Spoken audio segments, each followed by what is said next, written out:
Saint Joseph group of school. Kota देश के मानचित्र में एक ऐसा नाम है जिसने औद्योगिक दृष्टि से पिछड़ने के बाद अपने आप को इस तरह से तैयार किया। आर्थिक दृष्टि से तो हम उभरे ही, साथ ही शहर को शिक्षा जगत में अप्रत्याशित परिवर्तन करते हुए देश को एक शिक्षा नगरी के रूप में विश्व मानचित्र पर एक नाम दिया।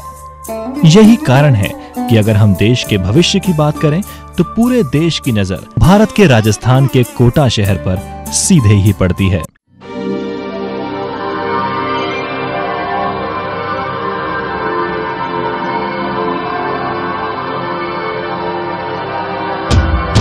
Saint Joseph group of school देश की प्रतिष्ठित प्रतियोगी परीक्षाओं IIT, AIEEE, AIPMT में पूरे देश से कोटा में आने वाले बच्चे परचम लहरा रहे हैं। वहीं शिक्षा के क्षेत्र में एक नाम लिए बिना नहीं रह सकते और वो है डॉक्टर अजय शर्मा व उनकी पत्नी श्रीमती मरीना शर्मा की। वह मेहनत जिसके दम पर विद्यार्थी अपने करियर को चुनकर सफल तो होते ही हैं, साथ ही देश की सेवा में अपना महत्वपूर्ण समय निर्वाह कर रहे हैं। जी हां, हम बात कर रहे हैं Saint Joseph group of school की।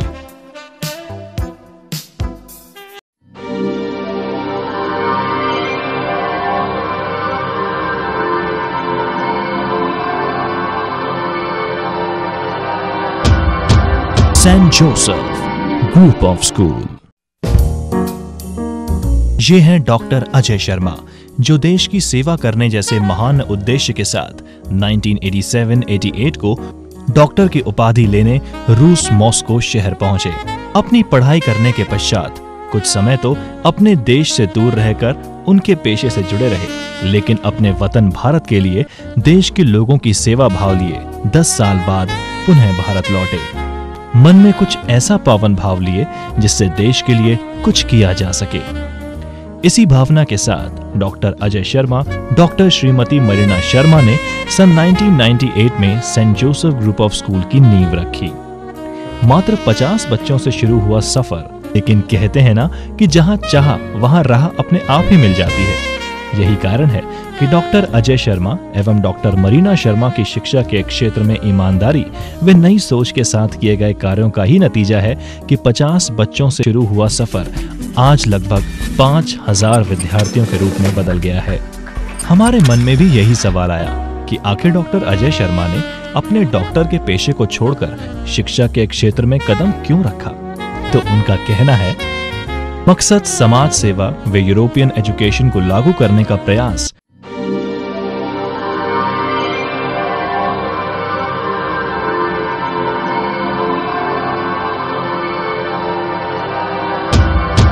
Saint Joseph group of school.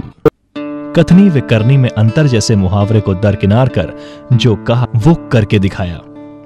इसी उद्देश्य के साथ काम करते रहने का ही नतीजा ये था कि 5 साल में CBSE से 10वीं बोर्ड की मान्यता एवं 9वें साल में 12वीं बोर्ड की मान्यता प्राप्त हुई। अगर आप 1998 के इस ग्रुप की ग्रोथ की बात करें तो शायद आप चकित हो जाएंगे। 50 बच्चों के साथ शुरू हुआ ये ग्रुप आज लगभग 5000 बच्चों से ज्यादा को शिक्षा प्रदान कर रहा है।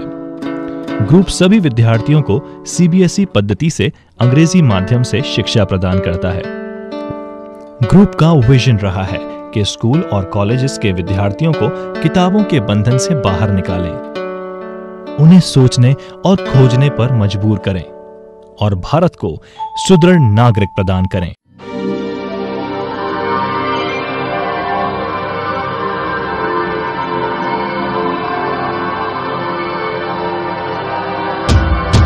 Saint Joseph group of school.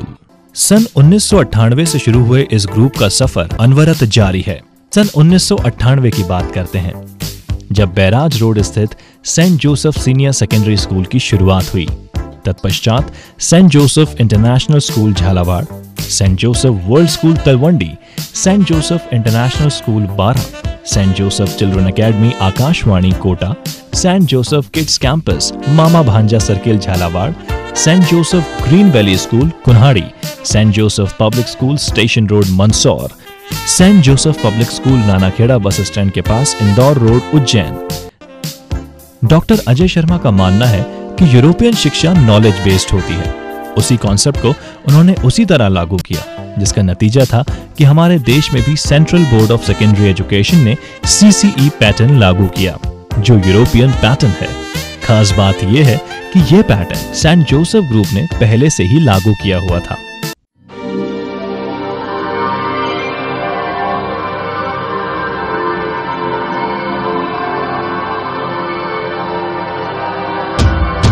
Saint Joseph group of school. Actually CBSE ने अभी CCE पैटर्न लागू किया है अपने एफिलिएटेड स्कूल्स में। And actually CCE's pattern is nothing, it is almost the European system of education. ये सिस्टम मैं काफ़ी सालों से यूरोप में देख के आया हूँ और बहुत मैंने करीब से देखा है। It's a very good pattern. इसमें एक बच्चे का रेगुलर असेसमेंट होता है, बिकॉज पहले का सिस्टम में प्रॉब्लम ये था कि सिर्फ quarterly, half yearly, final exams होते थे, तो बच्चे सिर्फ एग्जाम्स के पहले पढ़ना स्टार्ट करते थे और एक बार पेपर देने के बाद उनसे अगर आप नेक्स्ट डे उस पेपर के बारे में पूछेंगे तो वो भूल जाया करते थे। अब CCE में सिस्टम ऐसा होना है कि रेगुलर असेसमेंट होता है। CCE का जो फुल फॉर्म है that is continuous comprehensive evaluation, means लगातार पूरे पर्सनैलिटी को कवर करता हुआ इवैल्यूएशन सिस्टम। सो CCE का फुल फॉर्म ही हमको बताता है कि सिस्टम है क्या। ये है कि बच्चा का साल भर में रेगुलर असेसमेंट होना है उसके पर्सनैलिटी के हर चीज़ को कवर करते हुए। Not only academic excellence, but it should be personality development, it should be his creativeness, everything should come in that. So, Europe में भी यही होता है कि एक दिन पहले जो पढ़ाया है टीचर ने वो उसको नेक्स्ट डे पूछती हैं, बच्चे ने जैसा आंसर दिया है उस हिसाब से उसको मार्क्स दे देती हैं, और एक बच्चे ने अगर पूरे साल अच्छे से आंसर्स दिए हैं तो उसको बिना एग्ज़ाम के ही प्रमोट कर देती हैं। सो अगर हम देखें तो अभी CCE के थ्रू CBSE ने कुछ पार्ट इम्प्लीमेंट किया यूरोपियन सिस्टम का, बट आने वाले सालों में हम देखेंगे कि वो चीज़ें और ज़्यादा इम्प्लीमेंट होंगी। पर अब इसके लिए जो चीज़ ज़रूरी है वो ये है कि पेरेंट्स कम्युनिटी को भी इसके बारे में बताया जाए, उनको इसके बारे में एजुकेट किया जाए कि पुराने सिस्टम को जो नया सिस्टम टेक ओवर कर रहा है इसमें क्या क्या फ़ायदे हैं और इसमें पेरेंट्स की जिम्मेदारी कितनी बढ़ जाती है, बच्चे की जिम्मेदारी कितनी बढ़ जाती है, क्योंकि अब कोई एग्ज़ाम तो नहीं है, तो बच्चा ये ना सोचे कि जब एग्ज़ाम आएगा तब मैं देख लूँगा। सो अब वो वाला टाइम नहीं रहा है कि बच्चे पूरा साल रेगुलर स्टडीज़ ना करें। अब उनको रेगुलर स्टडी करना होगा, रेगुलरली उनको सब्जेक्ट के टच में रहना होगा एंड क्रिएटिविटी अपनी और इवॉल्व करनी होगी। उनके अंदर जो भी क्रिएटिविटी है उसको लेके वो बाहर आएँ। पर हाँ, इस सिस्टम से आपको फ़ायदा ज़्यादा होना है। मैं आपको बताऊं कि जब मैं इंडिया आया था एट द टाइम मैं यूरोपियन सिस्टम सब देख के ही आया था और मैंने तभी इसको इम्प्लीमेंट कर दिया था। एक्चुअली CBSE के थ्रू तो 2-3 सालों से इम्प्लीमेंट हुआ है, but I came to India in way back 98s और तब मैंने इस सिस्टम को सेंट जोसेफ के स्कूल्स में इम्प्लीमेंट करवाया था। ऑफ कोर्स उस वक्त भी यही सब चैलेंजेस हमारे सामने थे कि पेरेंट्स उसको समझ नहीं पा रहे थे, तो हमने उसमें यही किया था कि पहले पेरेंट्स की मीटिंग्स करके उनको इस सिस्टम के बारे में समझाया, इसके फ़ायदों के बारे में बताया कि बच्चे के ऊपर एग्ज़ाम फोबिया नहीं होता, बच्चा एकदम से डिप्रेशन में नहीं आता है। पास फेल सिस्टम होने से बच्चे में एक डिप्रेशन क्रिएट होता है कि मैंने इतना स्टडी किया फिर भी मेरे को 96% ही आया, 98 नहीं आया या 99 नहीं आया। अब हम ज़्यादा एम्फेसिस करेंगे on learning process, on the process के बच्चे को एक्चुअल नॉलेज कितनी है। ऐसा नहीं कि उसने कुछ मगअप किया, रटा, वही चीज़ उसने कॉपी में जाके लिख दिया, एग्ज़ाम में खुद नहीं मालूम क्या लिख के आया है एंड उसको मार्क्स मिल गए। ऐसा नहीं होना चाहिए। So Saint Joseph of course इसको 10-15 सालों से ऑलरेडी इम्प्लीमेंट कर रहा है, तो हमारे लिए तो कोई नई बात नहीं है, और नहीं सेंट जोसेफ्स के जो बच्चे हैं उनके पेरेंट्स हैं उनके लिए नई बात है।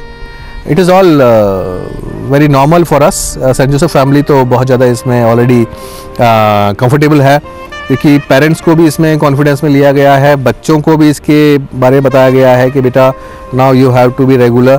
और टीचर्स के ऑफकोर्स रेगुलर ट्रेनिंग्स हम लोगों ने की है CCE को ही लेकर। So our teachers are also quite comfortable with this, so that's why I will advocate of course CCE and I will advise the parents also to cooperate in this and रोज एक बार कम से कम अपने बच्चे के पास बैठें, 1 घंटा मिनिमम मदर दें और 1 घंटा मिनिमम फादर दें। आई थिंक 24 आवर्स में से 1 घंटा तो हमारा बच्चा डिज़र्व करता है, तो उतना 1 घंटा काफ़ी रहेगा कि आप बच्चे के साथ बैठें, उससे पूछें आज क्या हुआ और उसने क्या लर्न किया, आज वो स्कूल से क्या सीख के आया है और उसकी यूटिलिटी क्या है, उसको इसकी इम्पोर्टेंस के बारे में मालूम है। अगर उसने ज्योग्राफी पढ़ी है आज और उसने माउंटेन्स के बारे में पढ़ा या प्लेटूज़ के बारे में पढ़ा है तो उसको मालूम है ये उसने क्यों पढ़ा एंड इंडिया में माउंटेन्स कहाँ हैं, इंडिया में प्लेटूज़ कहाँ हैं और वर्ल्ड में हाईएस्ट माउंटेन्स कहाँ हैं और सेकेंड हाईएस्ट कहाँ है। Same thing with science, if he has learned about the blood, so the child should know that what are 3 different components of the blood and what is plasma and what are platelets और blood का colour red किस चीज़ के कारण होता है। ये सब चीज़ें क्या उसको मालूम है, क्या उसने सीखा है, नहीं है तो पेरेंट्स समझा सकते हैं और अगर वो साइंस लाइन से नहीं है तो they can tell the child to ask this question next day to the school teacher. इतना टच में रहना हमें ज़रूरी है and please check the diaries of your children. उसमें अगर टीचर ने कोई नोट लिखा है कि आपका बच्चा नोटबुक ले जाना भूल गया है या वो रेगुलर नहीं है तो please look at that. Test marks teachers लिख रहे हैं तो उनको भी वो देखें अच्छे से एंड केयरिंग एटीट्यूड डेवलप करें and caring attitude starts with the maintenance of the notebooks. बच्चे की नोटबुक्स देखिए, is it dirty, is it covered properly, what is that, तो उससे आपको मालूम चल जाएगा कि बच्चा किस लेवल पे अपने आप को स्कूल में मेंटेन कर रहा है। आपको लग रहा होगा कि सेंट जोसेफ स्कूल के चेयरमैन होने के नाते मैं छोटी छोटी सी बातें कर रहा हूँ, but believe me dear parents, ये छोटी छोटी बातें ही सबसे ज़्यादा इंपॉर्टेंस रखती हैं। बिकॉज अगर बच्चा कहीं भी आउट ऑफ टच होने लगता है तो वो छोटी चीज़ों से ही होता है। वो पहले कॉपी अपनी नोटबुक्स को एंड बुक्स को मेंटेन करना बंद कर देगा, उसके बाद वो टेस्ट मार्क्स में अच्छा नंबर्स नहीं लाएगा, उसके बाद फिर वो धीरे धीरे ऐसे दोस्त बनाएगा जो उसके लेवल के नहीं होंगे या रॉन्ग टाइप के होंगे, उसके बाद फिर वो आपकी इग्नोरेंस करना स्टार्ट करेगा, उसके बाद फिर वो आउट ऑफ लिमिट चला जाएगा और रेगुलरली स्टडीज से अपना एक इंटरेस्ट लूज कर देगा। Then it will be a big thing, पर तब आप कुछ नहीं कर सकते। तो बेटर है right from the beginning be watchful, be careful. आपका बच्चा किन बच्चों के साथ रहता है, किन के साथ उठता बैठता है, वो ज़रूर देखें कि बिकॉज हर क्लास में वर्ल्ड का कोई सा भी स्कूल हो, वर्ल्ड का कोई school, I can give you guarantee, आपको 3 तरह के बच्चे मिलेंगे। एक होते हैं टॉपर्स, एक होते हैं मीडियोकर्स जो स्पोर्ट्स में भी अच्छे होते हैं, स्टडीज़ में भी ठीक ठीक होते हैं, और एक होते हैं लोअर मीडियोकर्स जो कि इतने अटेंटिव नहीं होते स्टडीज़ को लेके, उनको उनका फोकस कहीं और रहता है। तो हम देखें कि हमारे बच्चे ने उन 3 स्लैब्स में से किसको चूज़ किया है, तो दैट यू शुड वॉचफुल। और अगर उसमें लगता है कि वो लोअर मीडियोकल स्लैब की तरफ गया है तो of course immediately you should take some actions, you should meet the school administration, you should counsel your student, your child. I think that's what we need to do. Facilities जहाँ तक है आजकल सभी स्कूल्स बेस्ट फैसिलिटीज़ दे रहे हैं, but I believe, it is my strong belief that एक school का जो बेस होता है वो स्ट्रॉन्ग एकेडमी होना चाहिए, वो स्ट्रॉन्ग स्टडीज़ होना चाहिए। चाहे एसी लगा दें आप, चाहे आप बेस्ट टू बेस्ट सर्विसेज दे दें अपने बच्चों को, वो कंफर्ट के लिए अच्छा होता है। और ऑफ कोर्स सेंट जोसेफ भी सब कुछ कर रहा है, अभी हमारे स्कूल सब एयर कंडीशनिंग हो चुके हैं, कुछ तो स्मार्ट बोर्ड्स क्लासेस में लग चुके हैं। We are having swimming pools, we are having horse ridings, we are having big grounds, everything we are giving to our children. But still मेरा यही इंसिस्ट होता है मेरे सारे प्रिंसिपल्स को कि एजुकेशन शुड बी परफेक्ट। उनका जो फोकस पॉइंट होना चाहिए वो आज भी एजुकेशन ही होना चाहिए। As you can see we are developing a very good campus at Jhalawar. यहाँ का जो स्विमिंग पूल है, it is one of the biggest swimming pools in the schools of Rajasthan. It is half Olympic size, जो कि बहुत ही कम है। यहाँ की building of course one of the best है। एरिया वाइज ये हाड़ौती के सबसे बड़े स्कूलों में शुमार होता है। It is 10 acres converted land grounds of course prowling है, अगर आप एक बार चक्कर लगाना चाहें तो शायद आपको 2 या 3 घंटे लग जाए पूरे स्कूल का चक्कर लगाने में। ये सब कुछ सेंट जोसेफ दे रहा है आपके बच्चों को, बट स्टिल मेरा मानना है कि घर पे आप उसकी परवरिश में ध्यान दें। बिना आपके कोऑपरेशन के आई थिंक दुनिया का कोई भी स्कूल आपके बच्चों को मैक्सिमम नहीं दे सकता। विद दिस आई होप कि हमारा जो रिलेशन है ऐसे कंटिन्यू करेगा और ऐसे ही हम लोग हाथ में हाथ लेके डेवलप्ड होंगे। हमारे बच्चों के लिए हम बेस्ट करेंगे और ये देखेंगे कि हमारे बच्चे दुनिया में चाहे कहीं भी चल जाएं, they will not fail. I will do my best for that. Saint Joseph group की उपलब्धियों की बात करें तो इस ग्रुप को भारत शिक्षा रत्न अवार्ड के साथ इंटरनेशनल एजुकेशन एक्सीलेंस अवार्ड और बेस्ट एनजीओ अवार्ड प्राप्त हुए हैं। ग्रुप के विद्यार्थियों ने कई चैंपियनशिप्स में इस ग्रुप का परचम लहराया। जिला स्तर हो या राज्य स्तर या फिर सीबीएसई, स्पोर्ट्स हो या सांस्कृतिक गतिविधियों में भी यहाँ के विद्यार्थियों ने राज्य व राष्ट्रीय स्तर पर बाजी मारी है। प्रिंट मीडिया और इलेक्ट्रॉनिक मीडिया सभी ने अपनी खबरों में ये बता दिया कि सेंट जोसेफ ग्रुप की शिक्षा पद्धति का कोई मुकाबला नहीं कर सकता। फैक्टा नॉन वर्बा स्लोगन के साथ, जिसका मतलब है कि हम कर्म पर विश्वास करते हैं, ना कि महज बातों पर। सेंट जोसेफ ग्रुप नित नए आयामों के साथ तेजी से बढ़ता हुआ एक एजुकेशन व समाज सेवी ग्रुप है। Saint Joseph group of schools में राजस्थान के बाहर के, मेनली केरला और मुंबई के सब्जेक्ट स्पेशलिस्ट भी अपनी सर्विसेज रेंडर कर रहे हैं। हम इसे शुभकामनाएं देते हैं। डॉक्टर अजय आज कई राज्य स्तरीय, राष्ट्रीय व अंतर्राष्ट्रीय संस्थाओं में सम्मानीय पदों पर चयनित हैं, जिससे यह प्रूव होता है कि डॉक्टर अजय एक सच्चे समाज सेवी हैं।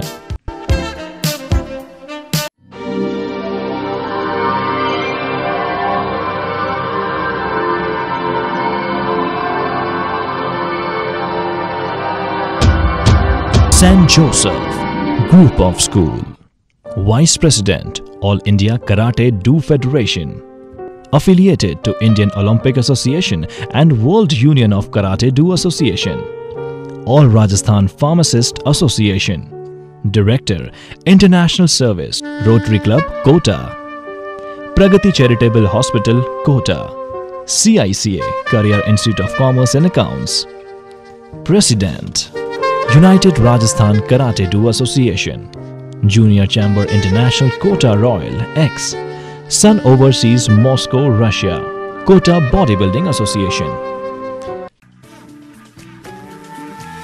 St. Joseph's Group List of Achievements.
St. Joseph Group of School.